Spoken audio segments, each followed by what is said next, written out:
벨기에 동화 중에 파랑새라는 이야기가 있습니다. 가난한 나무꾼의 자녀인 치르치르와 미치르라는 아이들이 있었습니다.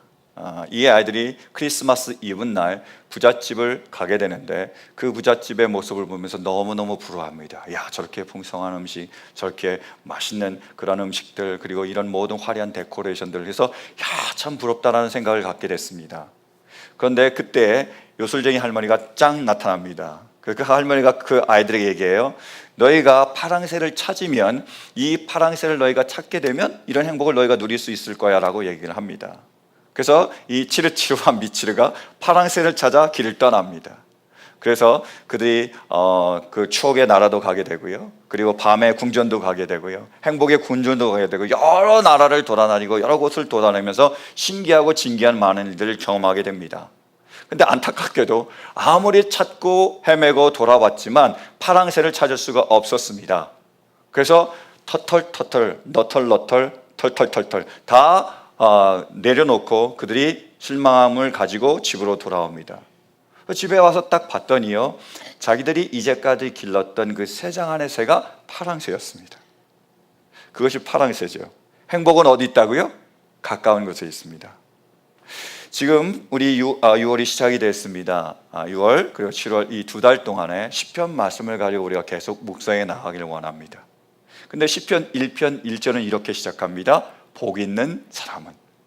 간절히 원하는 것은 오늘 이 시간을 통해서 우리가 복 있는 사람이 되기를 간절히 축원합니다. 그래서 우리 모두가 파랑새, 우리 가까이에 있는 그 파랑새를 찾게 되기를 간절히 축원합니다. 복 있는 사람은 어떤 사람일까요? 1절 말씀 함께 우리 봉독하겠습니다. 시작. 복 있는 사람은 악인의 꾀를 따르지 아니하며 죄인의 길에 서지 아니하며 오만한 자의 자리에 앉지 아니하며. 아멘.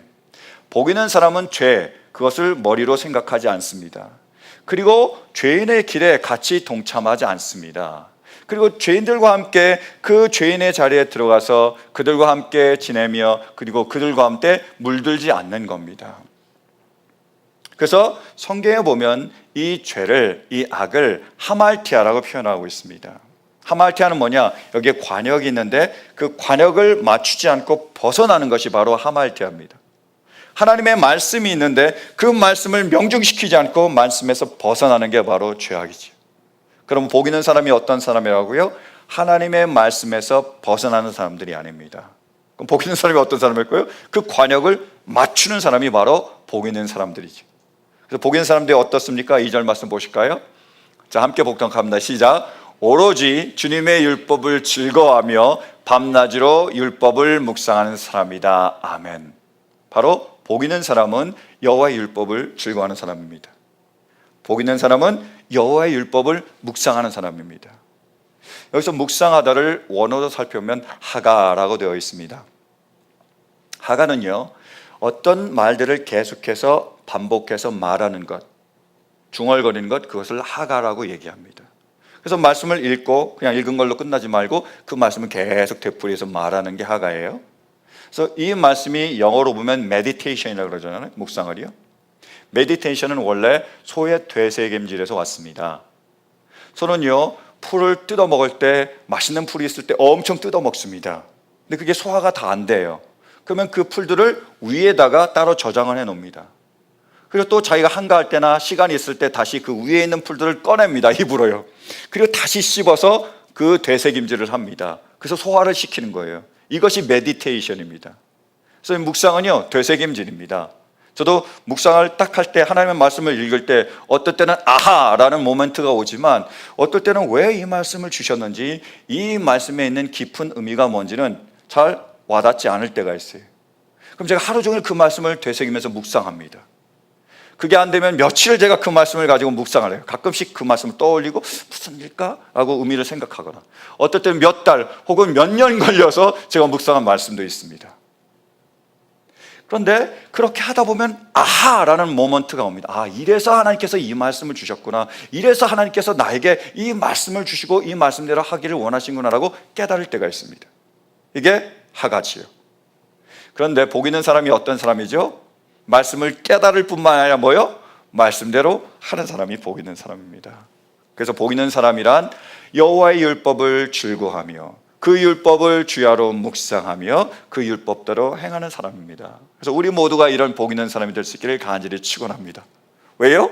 복 있는 사람에게 하나님이 주신 복이 무엇입니까? 3절 보실까요? 함께 봉독합니다. 시작. 그는 시냇가에 심은 나무가 철 따라 열매를 맺으며 그 잎이 시들지 아니함 같으니 하는 일마다 잘 될 것이다. 아멘. 저는 여러분 모두에게 이러한 축복이 있기를 간절히 축원합니다. 첫 번째로 물가에 심기우는 축복이 있기를 간절히 축원합니다. 우리가 잘 알듯이 이스라엘은 사막 기후입니다. 물이 굉장히 귀하지요. 그래서 물이 없는 곳에는 굉장히 메마르고 삭막하고 땅이 쩍쩍 갈라지고 나무가 잘 자랄 수가 없습니다. 참 희한한 게 뭐냐면요, 그런 사막 기후에도 불구하고 물이 있는 곳, 그것은 전혀 다릅니다. 분명히 사막 기후인데 다른 데서는 쩍쩍 갈라지는데 여기에서는 물이 있기 때문에 나무가 굉장히 잘 자랍니다. 풍성한 열매를 맺어요. 그리고 그 모든 것들을 풍성하게 누립니다. 오아시스와 같습니다. 바로 그곳이 사막이고 그곳이 오아시스가 되는 거예요. 여러분, 우리의 인생을 살아가면서 사막과 같은 생각이 들지 않으세요? 굉장히 메마르고 굉장히 각박하고 쩍쩍 갈라짐을 경험하지 않으십니까? 그런데 복 있는 사람은 어떤 사람이라고요? 물가에 심기운 나무입니다.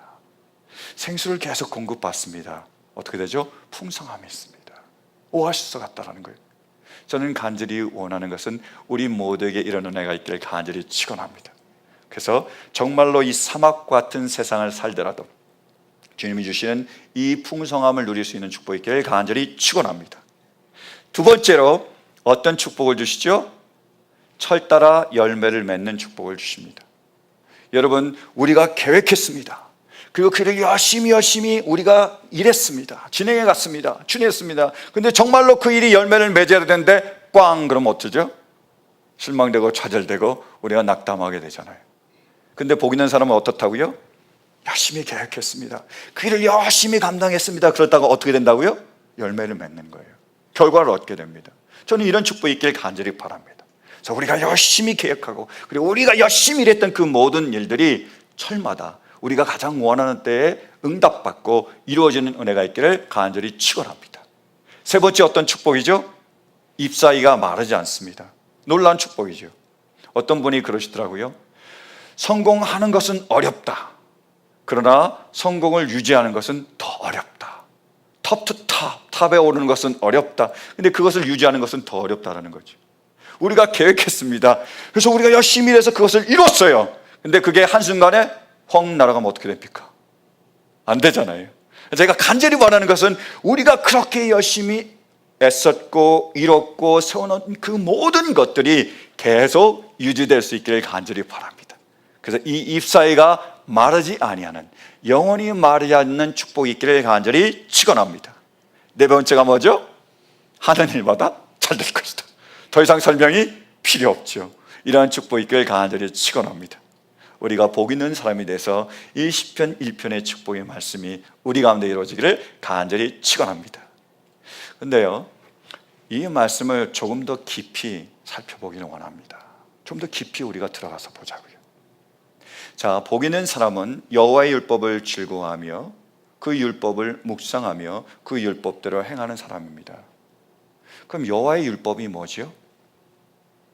여호와의 율법을 우리가 알아야지 즐거워하기도 하고 묵상도 하기도 하고 그리고 그 말씀대로 따르잖아요. 여호와의 율법이 뭡니까? 성경에 기록된 모든 하나님의 말씀이죠. 그럼 이 율법 중에서 가장 중요하고 우리가 반드시 지켜야 할 가장 최고의 계명은 무엇입니까? 그게 뭐죠? 저와 같은 질문을 복음서에 있는 율법학자도 똑같이 가지고 있습니다. 그래서 예수님께 물어봐요. 보실까요? 바리새파 사람들이 예수가 사두개파 사람들의 말문을 막아버리셨다는 소문을 듣고 한 자리에 모였다. 그리고 그들 가운데 율법교사 하나가 예수를 시험하여 물었다.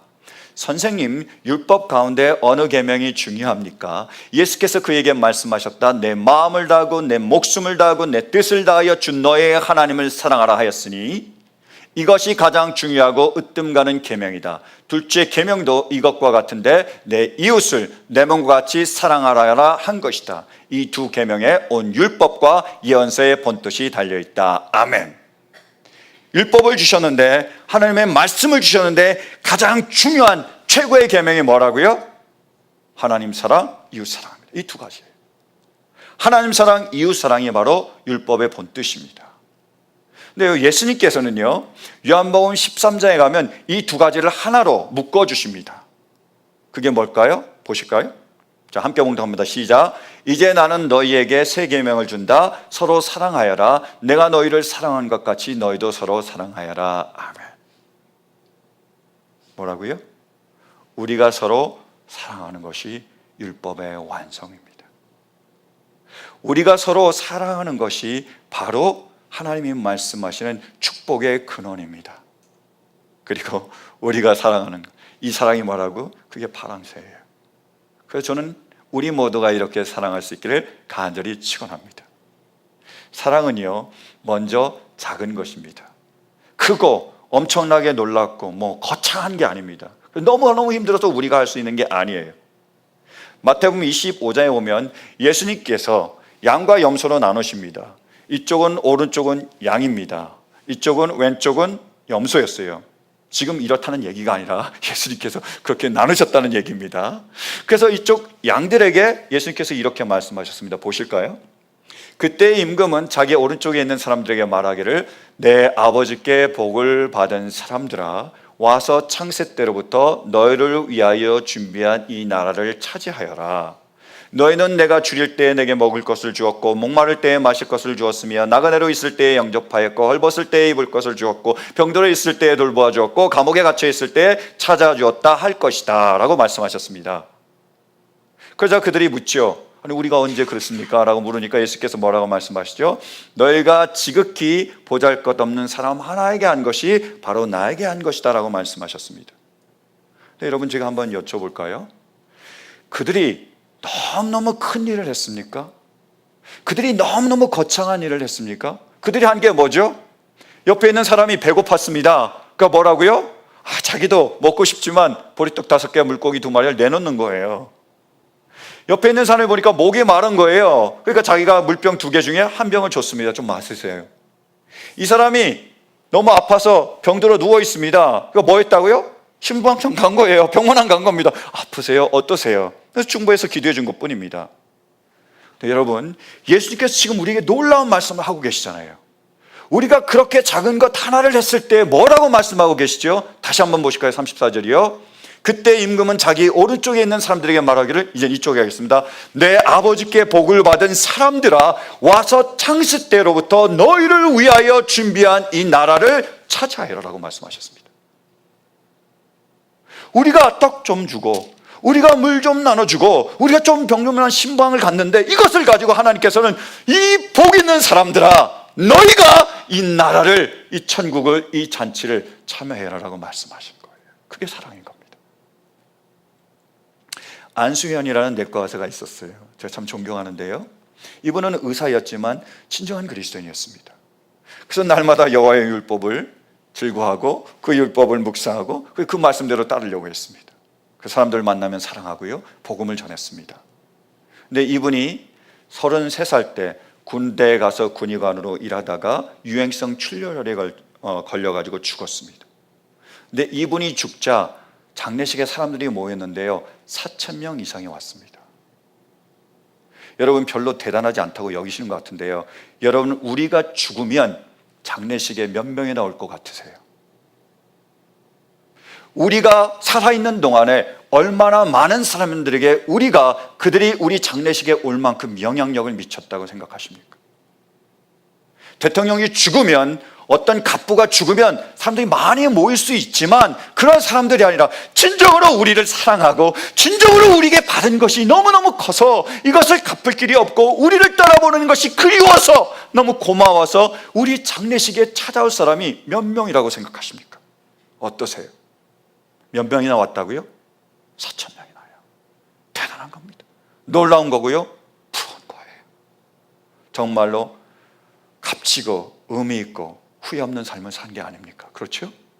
근데요, 재밌는 게 뭐냐면 그분은 다른 걸 한 게 아닙니다. 거창한 거 한 게 아니에요. 뭐를 했느냐? 자기가 병원에 가잖아요. 그러면 거기에 매점이 있는데 구두 닦는 분이 계셨어요. 그러니까 그분에게 인사한 겁니다. 꼬박꼬박. 잘 지내셨어요? 안녕하세요라고 인사한 거예요. 그리고 일하다 보면 간호사들이 밤늦게까지 야근하면서 일하는 경우가 있잖아요. 그러니까 거기 가서 먹을 것 좀 챙겨다가 배고프지 이거 좀 먹으세요라고 준 거예요. 그리고 병원에 환자들이 입원해 있는데 특히 아이들이 있는데 그 아이들이 생일을 맞으면 생일을 챙겨준 겁니다. 선물을 주거나 또 태어난 후에도 가서 찾아가서 그 선물을 전해주거나 이렇게 한 거예요. 여러분 이게 너무 거창하세요? 너무 큰 일이라서 너무 버거워서 우리가 감당할 수 없는 일인가요? 아니에요. 놀라운 건 뭐냐면 이렇게 한 것을 하나님께서는 기뻐하시고 복 있는 사람이라고 말하시는 거예요. 여러분 사랑은요? 작은 것이에요. 그래서 우리가 그 작은 것을 나누기를 원합니다. 우리 주변을 돌아보며 우리가 가진 것, 남는 것이 있다면 조금이라도 그것을 나눌 수 있기를 간절히 축원합니다. 그때 우리가 복 있는 사람일 줄로 믿습니다. 하나님께서 기뻐하시고 우리에게 이 놀라운 축복의 은혜를 더 부어주실 줄로 믿습니다. 이 시간 우리 한번 나눠볼까요? 뭐 가진 것 말고 우리의 말로, 이 공짜잖아요. 그래서 옆에 사람들이 우리가 좀 나눠주길 원합니다. 우리 옆에 분들에게 이렇게 얘기하겠습니다. 나는 당신을 사랑합니다. 나는 당신을 믿습니다. 당신은 나의 기쁨입니다. 아멘. 아멘. 여러분 간단하고요 작은 거지만요 정말로 힘들고 어려울 때 이 말을 들으면 어떻게 될까요? 큰 힘을 얻습니다. 다시 살아갈 소망이 되고요 다시 일어설 힘을 얻는 거예요. 여러분 작은 것 하나 이렇게 나눌 수 있는 은혜가 있기를 간절히 축원합니다. 두 번째로요 사랑은 빚입니다. 빚이에요. 우리가 받은 것 얻었기에 우리가 당연히 갚아줘야 되는 거예요. 한번 말씀 보실까요? 자, 함께 봉독합니다. 시작. 서로 사랑하는 것 외에는 아무에게도 빚을 지지 마십시오. 남을 사랑하는 사람은 율법을 다 이룬 것입니다. 아멘. 사랑은 빚입니다. 우리가 얻은 거고요 갚아드려야 되는 거예요. 한국에서 사역하는 한 목사님의 간증입니다. 이 목사님이 고3짜리 아들이 있습니다. 여러분 한국의 고3이면 어떤지 다 아시겠죠? 그래서 이 아들이 공부합니다. 한 쉬고 두 쉬고 막 공부하다가 그냥 쓰러서 잠이 듭니다. 그 마침에 헐레벌떡 일어나죠. 불이 나게 학교에 갑니다. 그래서 아침밥을 거르고 갈 때가 너무 많아서 엄마가 짠하잖아요.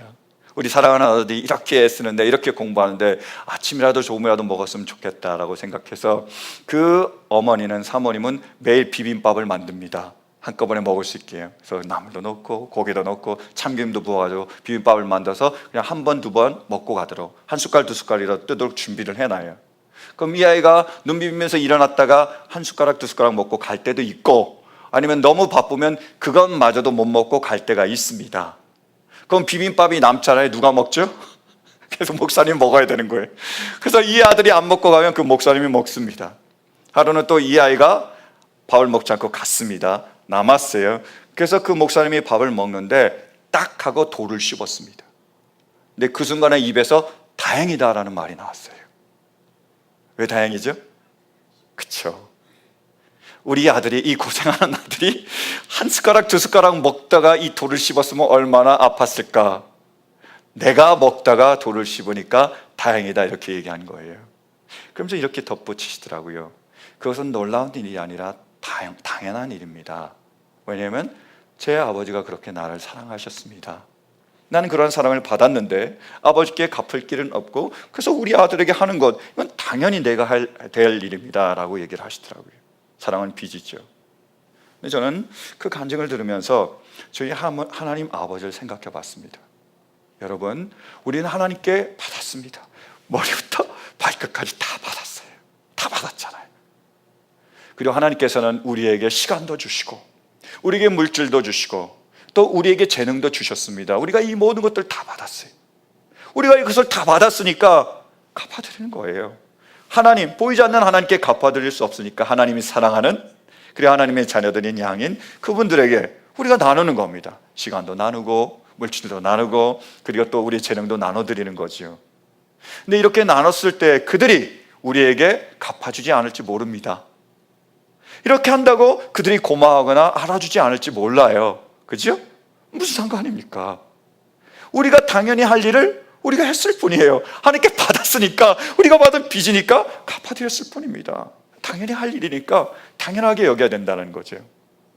그런데 더 기쁘고 놀라운 은혜가 있습니다. 한번 말씀 보시겠어요? 잠언 19장 17절이요. 함께 봉독합니다. 시작. 가난한 사람에게 은혜를 베푸는 것은 주님께 구워드리는 것이니 주님께서 그 선행을 넉넉하게 갚아주신다. 할렐루야. 뭐라고요?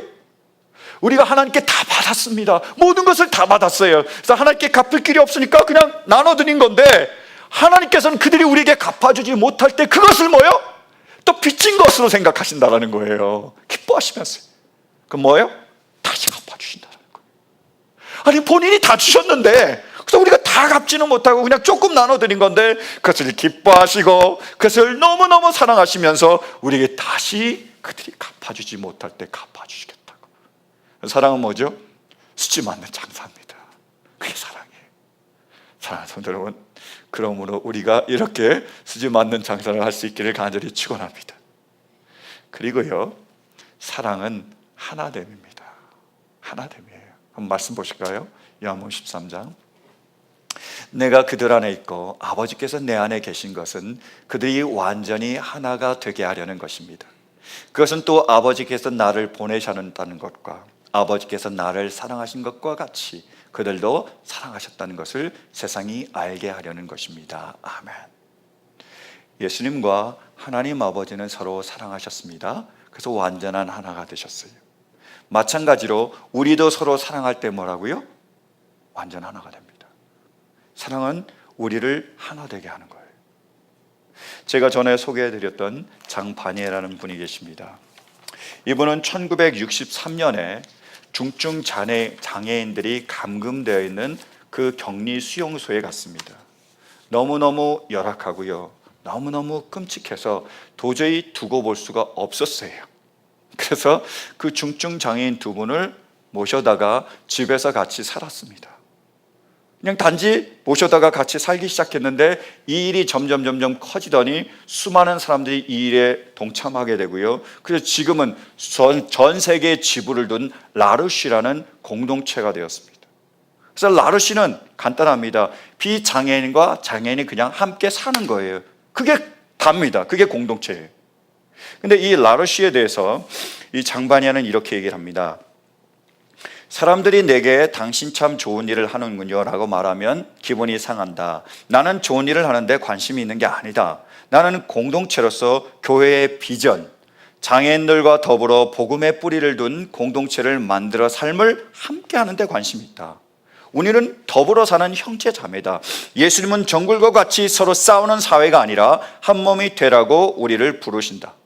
소외당하고 외면당하는 사람의 친구가 되어주는 사람은 연합과 일치의 사역에 참여하는 것이다. 사람들을 하나로 연합하게 만드는 것이다. 바로 하나님의 일을 하는 것이다. 라르쉬는 간단합니다. 라르쉬는 비장애인과 장애인이 그냥 같이 사는데요, 비장애인이 장애인들과 같이 살면서 저 사람 불쌍해, 저 사람 안 됐어, 왜 저렇게 됐을까 라고 동정심으로 하는 것이 아닙니다. 어떤 것이라고요? 그 사람의 모습들을 있는 그대로 받아들이는 겁니다. 그리고 서로 동등됨을 인정하는 거고요, 서로가 존중하며 서로가 세워주며 서로가 배워줄 것, 그 서로가 하나됨이 뭔지를 경험하고 체험하고 이루는 것이 바로 라르쉬예요. 이것이 바로 라르쉬입니다. 그래서 장바니아는 이렇게 얘기합니다. 엄마가 자녀를 형편없고 실망스러운 아이로 생각하면 당연히 그 자녀는 자신이 형편없고 실망스러운 존재라고 생각한다. 깊은 내면에서 그 아이의 자상이 산산이 박살나 버린다. 그 아이는 난 아무 쓸모없는 존재라고 느낀다. 라르쉬의 정신은 사람들에게 당신이 있어서 기쁩니다 라고 말하는 것이다. 그들이 있어서 기쁘다는 것은 오래도록 그들과 함께함으로 입증한다. 우리는 삶을 함께하며 더불어 기쁨을 나눈다. 당신이 있어서 기쁩니다 라는 말은 말로 끝나지 않고 몸이 함께함으로 표현된다. 당신이 있어서 기쁩니다 라고 얘기해서 거기서 끝나는 게 아니라 뭐예요? 같이 살면서 그걸로 완성된다는 거죠. 그래서요, 사랑은 안기기입니다. 안기기, 안아주기예요. 이 사람의 그 모습 그대로, 그 사람의 있는 모습 그대로, 형편 그대로 뭐예요? 안아주고 포용해주고 감싸주는 건 그게 사랑이죠. 사랑은 기도하는 겁니다. 그러나 이 사람이 주님 안에서 더욱더 성장할 수 있도록, 주님 닮은 모습으로 변화될 수 있도록, 더 나아질 수 있도록 그 사람을 위해서 간절히 기도하는 겁니다. 기다리는 거예요. 주님께 간절히 기도했기에 주님께서 우리의 기도를 들어주시고 그 기도가 응답될 때까지 어떻게 해요? 기다리는 겁니다. 그게 사랑이에요. 안기기. 저는요 지금 라르시에서 살고 있습니다. 그죠? 제가 비장애인과 장애인이 함께 살고 있잖아요. 저하고 우리 아들이 함께 살고 있습니다. 저는 정상이고 우리 아이는 자폐잖아요. 그죠?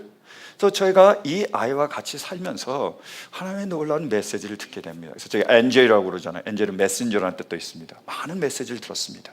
그 중에 하나가 뭐였죠? 지난주에도 나눴듯이 우리는 안 하는 것이 아니라 못하는 것이다. 아빠, 내가 안 하는 게 아니라 못하는 거야. 이 말을 제가 들었잖아요.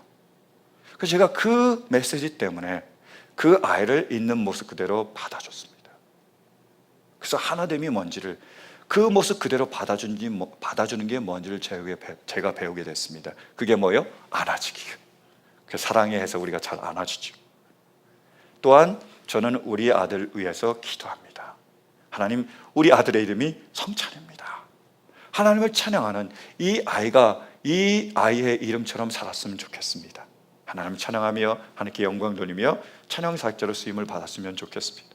썰리마음과 같은 그런 음악 선생님을 붙여주십시오. 그래서 열심히 그 아이가 잘 훈련받아서 찬양 사역자로 쓰임받게 도와주세요라고 기도하고 있습니다. 저는 그래서 믿습니다. 언젠가 주님께서 이 땅에서든 아니면 천국에서든 그 기도를 이루어 주실 것을 믿어요. 그래서 제가 뭐 해야 되죠? 기다리는 겁니다. 언젠가 주님이 이루실 그날을 소망하며 기다리며 기다리는 거예요. 기대하는 겁니다. 사랑은 뭐죠? 안기기입니다. 여러분, 우리 모두가 이렇게 사랑할 수 있기를 간절히 바랍니다. 한번 실습해 볼까요? 옆에 있는 분을 안아주시기 바랍니다. 푹 안기시길 바라요. 그게 안기기입니다. 어려우시죠? 아멘. 사랑은 또한 어려운 거예요. 그죠? 그럼 정말로 우리가 서로 이렇게 안아주고 또 그 품 안에 안기기 기억하시기 바라요. 근데요, 결국 그러면 어떻게 되느냐? 사랑은 천국이 됩니다. 간절히 소망하는 거예요. 우리가 서로 안아주고 그 품 안에 안길 수 있을 때, 우리가 하나가 될 때 그곳이 바로 천국이에요. 보실까요? 24절이요. 아버지께서 내게 주신 사람들도 내가 있는 곳에 나와 함께 있게 하여 주시고 창세 전부터 아버지께서 나를 사랑하셔서 내게 주신 내 영광을 그들도 보게 하여 주시기를 빕니다. 아멘. 주님 분명히 기도하셨죠. 주님, 우리가 서로 사랑함으로 하나가 된 것처럼 저희도 서로 사랑함으로 하나가 되게 하여 주십시오라고 기도하고, 그 다음 구절이 뭐예요? 그럴 때 그들이 뭐예요? 내가 있는 곳에 있게 됩니다라고 말씀하신 거죠. 우리가 서로 사랑함으로 하나가 될 때 우리는 주님이 계신 천국에 이릅니다. 뿐만 아니라 우리가 예수님의 사랑으로 서로가 살아갈 때 우리가 있는 그곳이 천국이 되는 거예요. 그 가정이, 그 직장이, 그 교회가 천국이 되는 겁니다. 화평케 하는 자는 복이 있나니 라는 책에서 이런 일화가 소개되고 있습니다. 수년 전에 목회학 강좌를 하나 맡은 적이 있다. 원격 교육 과정으로 개설되었기 때문에 수강생들은 에버딘의 강의실에서 뿐만 아니라 영국 어디서나 화상으로 수업을 들을 수 있었다. 다양한 배경과 시각을 가진 사람들이 수강했다. 한 학생은 눈이 전혀 안 보이는 상태였고, 어떤 학생은 심각한 난청이어서 수화 통역사가 있어야 의사소통이 가능했다. 어느 날 수업 중에 학생들에게 다양한 영적 경험에 대해 대화를 나누게 되었다. 귀가 들리지 않는 안젤라는 자신이 꾼 꿈을 이야기해 주었다. 그녀는 하늘에서 예수님과 만나는 꿈을 꾸었다고 한다. 안젤라는 예수님과 한동안 대화를 나누었고 그런 평화와 기쁨은 난생 처음이었다고 했다. 예수님은 제가 상상하고 기대해 왔던 바로 그 모습이셨어요. 그분과의 만남은 경이로웠어요 라고 말하는 그녀의 얼굴은 기쁨으로 빛났다. 안젤라에게 천국은 들리지 않는 귀를 고침받아야 하는 것이 아니었다. 그것은 그녀의 생활을 제약하는 사회적, 관계적 소통의 장벽이 존재하지 않는 곳이었다. 그곳에서 장애가 정상처럼 받아들여졌고 소외와 불안과 분리와 기회 상실의 원인이 예수님과 대화를 나누는 소재가 되었다. 안젤라의 이야기를 들으며 우리 사고가 변화되고 장애라는 낯선 세계 속에 계시며 우리에게 말을 거시는 예수님을 새롭게 바라보는 자유를 경험하게 된다. 얼마나 이상한 일인가. 다른 게 아닙니다. 라르시가 뭐죠? 장애인과 비장애인이 같이 사는데 비장애인도 장애인도 서로요 안아주는 것이, 있는 모습 그대로 받아주시는 것입니다. 교회도 마찬가지입니다. 교회가 뭐지요? 바로 그래야 됩니다. 여러분, 우리는 그리스도인입니다. 그래서 그리스도를 따라간다고 말을 하고 그리스도를 따라가길 원합니다. 근데 그리스도께서 무엇을 하셨죠? 여러분, 예수님께서 십자가에 달려서 무엇을 하셨습니까? 그분의 물과 피를 다 흘리시기까지 두 팔을 벌려서 가난하며 병들며 소외되며 버림받은 자들, 죄인들을 품어주시 않으셨어요. 우리가 예수님을 따라가기 원하잖아요. 그 삶을 살기를 원하며 그 십자가의 길을 걸어가기를 원한다고 우리가 고백하며 그 길을 살기를 원합니다. 그럼 우리가 할 일이 뭐죠? 우리도 십자가에 달리는 거예요. 팔을 벌리는 겁니다. 그래서 그 사람들을 있는 모습 그대로 받아주고 또 그들 위해서 중보하며 기도하며 그들이 주님 앞에서 변화되길 뭐예요? 기대하며 기다리는 겁니다. 주님은 그것을 원하시는 거예요. 우리가 이렇게 사랑으로 하나가 될 때 우리의 가정이 천국이 될 줄로 믿습니다. 우리가 이렇게 사랑으로 하나가 될 때 우리의 직장이 천국이 될 줄로 믿습니다. 우리가 이렇게 주님의 사랑으로 팔 벌며 서로 안아주고 안길 수 있을 때 우리 교회가 천국이 될 줄로 믿습니다. 저는 오늘 말씀을 정리하며 결론으로 정말로 은혜롭고 정말로 감동적이고 정말로 실제적인 간증으로 끝내기를 원했습니다. 막 찾았어요. 기억 속에서 과연 그런 간증이 뭐가 있었나, 일화가 뭐가 있었나. 그리고 이 책 저책 뒤져봤습니다. 이런 정말로 실제적이고 은혜로운 간증이 뭐가 있을까라고 막 찾아보다가요 문득 이런 생각이 들었습니다. 우리가 복 있는 사람이 되면 안 될까? 우리가 여호와의 율법을 즐거워하며 그 율법을 묵상하며 그 말씀대로 따르면 안 될까?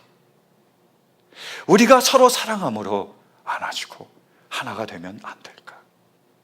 우리의 가정이, 우리의 교회가 천국이 되면 안 될까? 여러분 어떠십니까? 여러분, 우리가 복 있는 사람이 되면 안 될까요? 우리가 여호와의 말씀을 즐거워하며 그 말씀을 묵상하며 그 말씀대로 살면 안 될까요? 우리가 이렇게 서로 사랑함으로 안아주고 기도해주고 기다림으로써 하나가 되면 안 될까요? 그래서 우리의 가정이, 우리의 직장이, 우리의 교회가 천국이 되면 안 될까요? 그럼 여러분 간절히 기도합니다. 우리 모두가 이런 복 있는 사람이 되길 간절히 기도합니다. 우리 모두가 예수님의 사랑으로 하나가 될 수 있기를 간절히 기도합니다. 그래서 우리의 가정이, 우리의 교회가 천국이 될 수 있기를 간절히 기도합니다. 그래서 하나님께서 이 시편 1편에 그 축복의 말씀을 우리에게 마음껏 부어주시기를 간절히 축원합니다. 그래서 우리가, 우리의 가정이, 우리의 교회가 바로 시편 1편을 드러내며 증거하는 은혜롭고 감동적이고 실제 있는 살아있는 간증들이 될 수 있기를 간절히 축원합니다. 이 축복이 우리 가운데 임할 수 있기를 간절히 축원합니다. 아멘. 우리가 이 말씀 받은 대로 우리의 하나됨을 기념하는 성찬 예식을